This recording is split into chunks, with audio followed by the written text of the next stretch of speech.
Well, joining us now for more to discuss is a guy you may have heard of, Eric Trump. He's been on the news a few times, but no further introduction. Welcome. Thanks, Carl. It's good to be here. Appreciate you coming on. So I got to ask you, we've seen this de-evolution in Afghanistan, which is just horrifically tragic for a lot of folks, especially the folks that went over there, served and died and gave the ultimate sacrifice. But specifically, Pakistan, nuclear power right next door.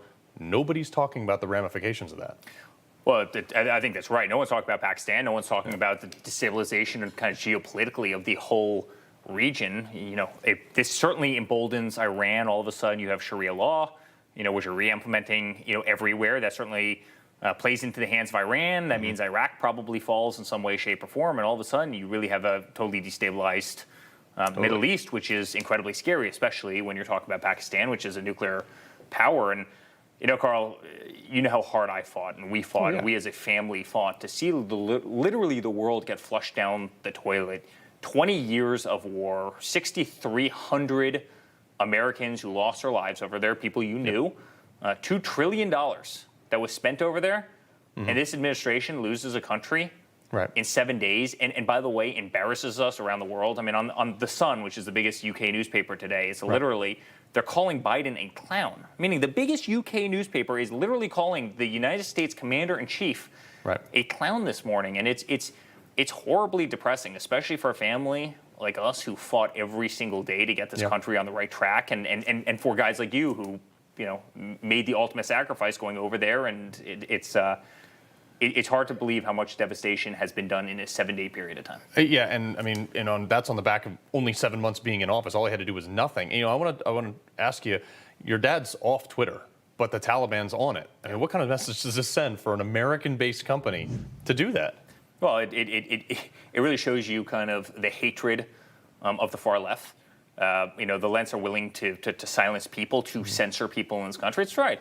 The Taliban spokesperson is on Twitter, and they say they will allow him to be on Twitter so long as he doesn't break any of the rules governing Twitter. Yet, the 45th president of the United States, who was elected by overwhelming numbers in some of, who has 75 million people who would crawl to the end of Earth for him, literally can't speak. But the spokesperson for the Taliban, an organization that takes down the World Trade Center, an organization that hates women, minorities. I mean, go through the list of what they stand for. They have total free speech, but the 45th president of the United States, which was voted for by half of the country, can't send a tweet. I mean, about who's actually an American, and it's disgusting. It's wrong. People in this country are infuriated about it. And I have to say, I went to the Yankees game last night, and everywhere I walked, people were literally chanting USA. They were coming back to us, get your father back in office. This country needs him more than ever. I'm telling you, Carl, the damage that the Democrats are doing to themselves right now is people get it. Yeah. People see the difference. They might not have been into maybe a non-PC tweet. They might not have liked an unvarnished honesty, which is really my father. But the guy was incredibly effective, and he kept this country safe. And you would have never had woke nonsense like what we're dealing with this last week. Yeah, I mean, like you said, I think you and basically everybody else in your family has said, like, I take a mean tweet or two for, $1.75 gas. Before I get to the Pentagon, though, because I want to cover that with you, the first time in Biden's presidency, he's below 50% approval rating. He had just tanked like 7 points in the last few days, depending on who you're looking at. Rightfully so, right? Well, where is he?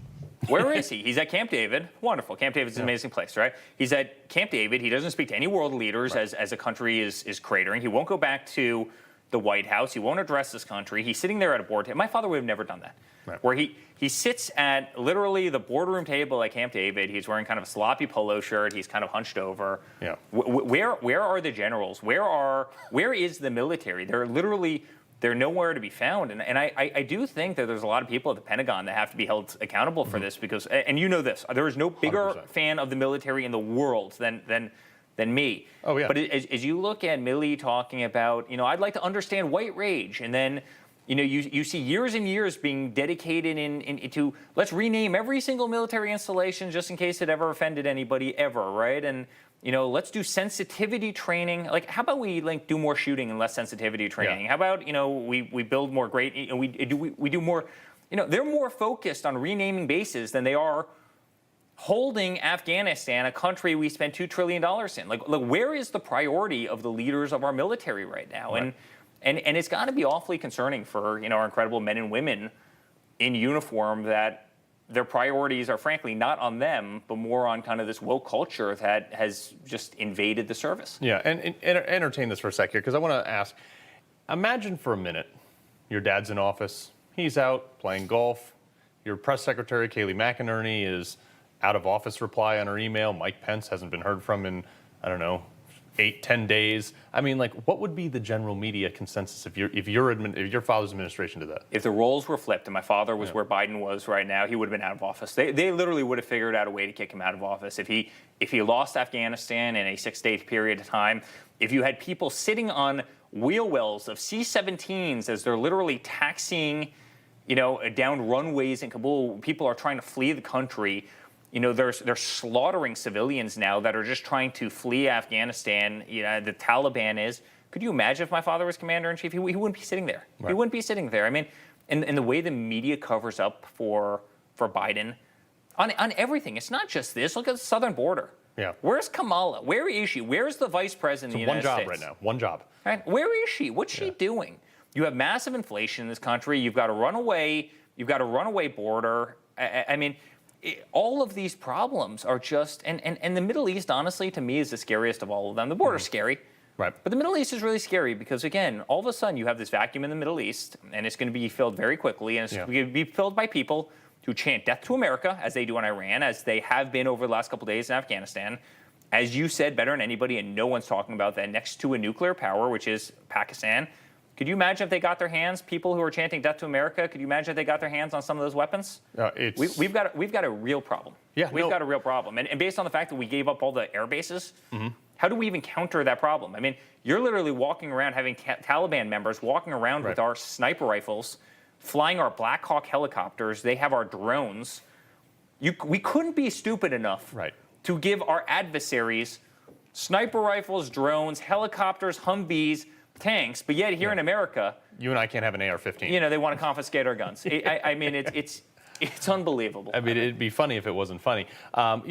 We talk about this domestic threat here, and the threat potentially coming from abroad. I've said very clearly that, look, if we have this hotbed, which we're there, I mean, we're there now, it's only a matter of time. It's a very small world. They're going to get into America eventually, and they're going to create harm. They're going to create damage and terrorist attacks. The Pentagon. That's their job. Keep this stuff over there, and when it is over there, make sure you kill the bad guys before they get here. That's right. They're not delivering. That was my father's entire mantra. Why are you calling me, if I have to take out a terror? Like, if a person has to be taken out, you go do the job because that's what you guys do better than anybody. And I mean, literally, when my father took over the military, he tells the story all the time. There was no ammunition, there were no bombs, and, he did a lot to rebuild the military. It's called $720 billion a year, rebuilt that military, and they were dropping bombs in record numbers to keep these people's heads down. And, everyone around the world had a lot of respect for my father. I mean, when he took out Soleimani, when he took out many of these people, right? I mean, he dropped to Moab. He was a man. He did. He took out the whole top of a mountain by dropping, the mother of all bombs, as it's called. And they quieted down. And people respected that. And by the way, he's the first president who never got us into a war. He didn't. He doesn't want to go to war. That was never his thing. But it was a Reagan philosophy of peace through strength, and he demonstrated the fact that he would pull the trigger if he needed to, and he would take the handcuffs off our military, and it wasn't going to be about sensitivity training, and it wasn't going to be about white rage, and it wasn't going to be about renaming bases. It was going to be about taking care of business, so Americans don't get hurt and standing behind incredible people all too often that are persecuted just for doing their jobs, and you know a lot about that subject. And now it's a whole different philosophy. It's this wokeness has invaded the system. It's made us less effective. It's embarrassed us throughout the world. And again, when the commander-in-chief is being called a clown on the front page of the Sun, which is one of the biggest newspapers, most respected newspapers in the world, that's horribly damaging for the United States.